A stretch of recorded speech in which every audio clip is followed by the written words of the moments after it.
Yes! Stoke levels are massively high.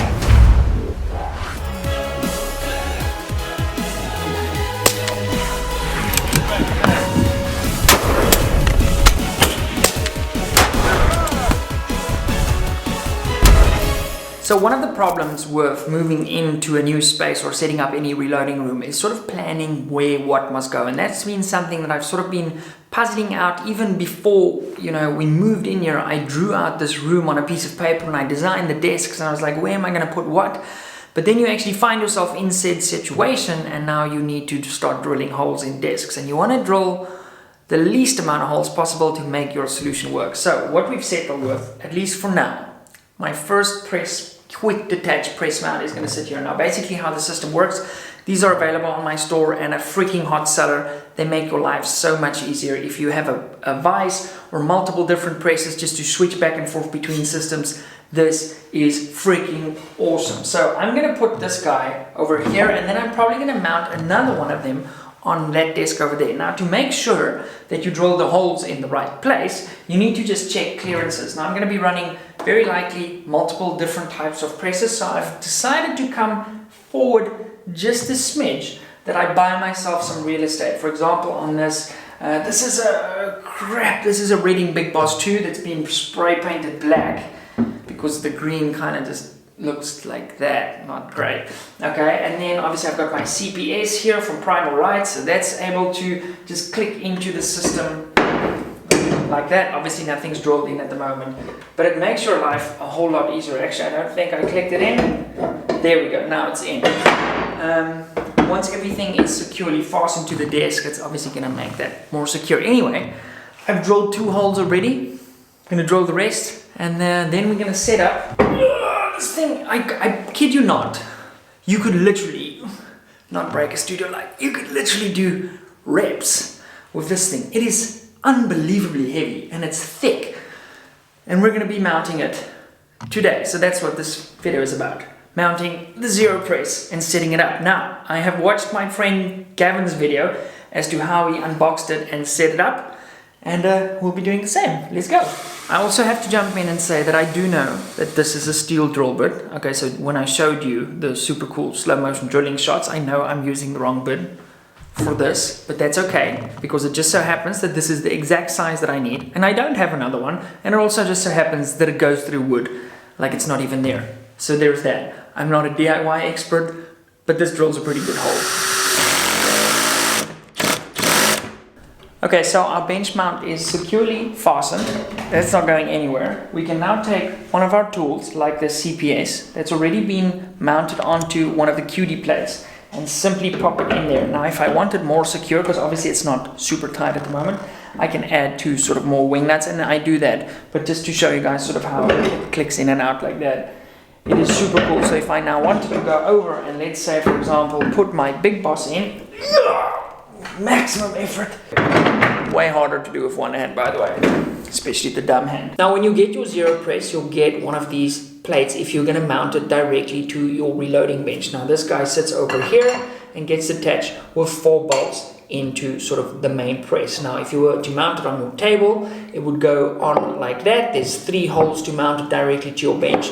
Now we're not going to be using this plate because we're going to be using our QD plate. Now for me, to find the center on my QD plate and where I need to draw holes to correspond to these 4 holes, because obviously I can't mark them like this, because if I do it like that I won't be able to see the holes. So all I did was I took this plate, drew a line down the middle, and I used those 4 holes because they'll line up obviously with this, and I just marked them out. So now what I'm going to do, I'm going to put this into my quick detach bench mount and actually drill out those 4 holes, and then we can get this guy set up. Turns out, by the way, I actually had the wrong drill bit. I had to pop down to the store really quick. Got a 10mm bit. Gonna put that in. I still managed to drill all the pilot holes, which generally helps when you drill bigger holes through steel. Now in the slow motion clip, you would have seen some smoke coming out. Usually what I do, I take a little bit of oil and just put it down there to help things go a little bit smoother when you're cutting steel. Okay, right, so all the holes are drilled.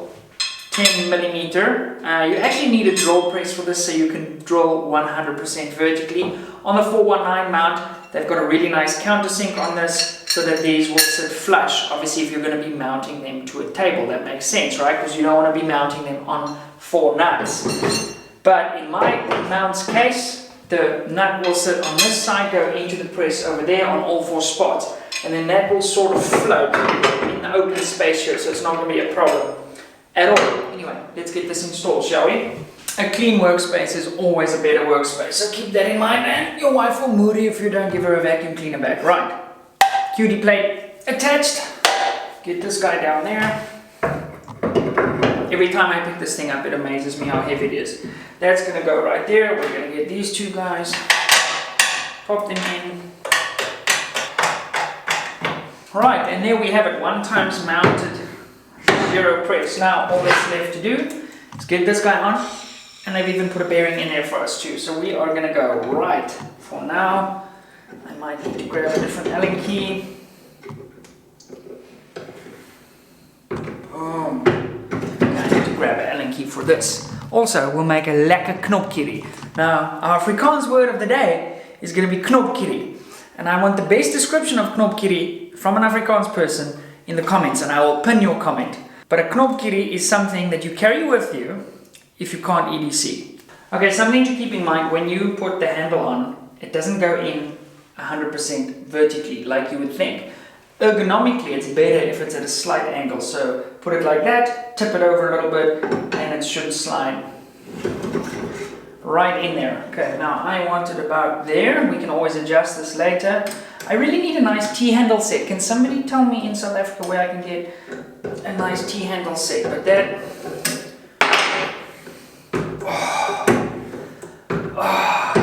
yes! Stoke levels are massively high. So the 0 press is a turret press, and what that means is on the top we have 9 stations in the turret. So the turret's basically this black ring on the top. And that gives us the option to leave 9 dies pre-set up in the press, which is freaking awesome. So for somebody like me shooting multiple calibers, you know, having the ability to leave my dies set up is a game changer. Now to show you the difference on sort of more of a conventional press, you'd have 1 station to take a die on the top, and I need to run everything through, take the die out, put the other die back, set it back up, because I set up my dies every single time. And there is a reason we do that. Let me just put that down softly. There is a reason we do that, and we actually covered that in our reloading course, because your brass does change as it ages. Now, this torque key that they include, you must also use, by the way, to tighten the handle on here, because if you tighten it, it'll do a nice little click, and that means you've hit the required force needed to securely hold the handle in place. Now, on the side here, if you wanted to move the turret, so let's say, for example, I want to go from station 1 to station 2, you simply undo this on the side, and you can actually feel once it ticks over, and immediately you can just switch over to your new die and just lock that with the force gauge. There we go, and you're off to the races, and you can continue loading. It's literally that quick. Now, one of my favorite things about this press is not actually the press itself. It's the instruction manual. It's not often that I actually read an instruction manual. Let's start there. I think most men fall into that category. And you would have referenced or heard me reference that this thing is a tank. Now, I'd been saying that long before, and then while I was sort of reading the instructions, there's actually a sentence, and I quote verbatim, "This thing is a tank, but shipping is an unmitigated disaster. It's as destructive as a toddler, only it has trucks and planes." How awesome is that? And I have a toddler, and I can attest to that. So definitely going forward, the Zero is going to be a staple in my reloading process. Just sort of the convenience of use is a game changer for me. Today's video is obviously not a review. I don't like reviewing something if I haven't spent quite a bit of time with it, but we will be spending a lot of time on this. I've got a bunch of matches coming up, some long range matches, some 3-letter acronym matches. We are going to have a bunch of fun with this thing and load a bunch of ammo. And then we're going to report back and tell you guys what we like, what we don't like. Something I didn't mention, there's also like a little primer catch shoot on the side with a nice little bucky that slips in underneath there. Anyway, I hope you guys enjoyed this sort of DIY video, DIY with Pete. I used to actually joke because I'm really bad at DIY, or I used to be when I worked in finance. And there was this Afrikaans ad where DIY met Rian. I don't know if you guys remember that. And the jingle was something like, "Kry vir Rian om jou goeders reg te maak," if I remember correctly. And I used to say, "Kry vir Pieter om jou goeders op te maak." So my DIY has gotten a little bit better. I would have had to put a little bleep in there.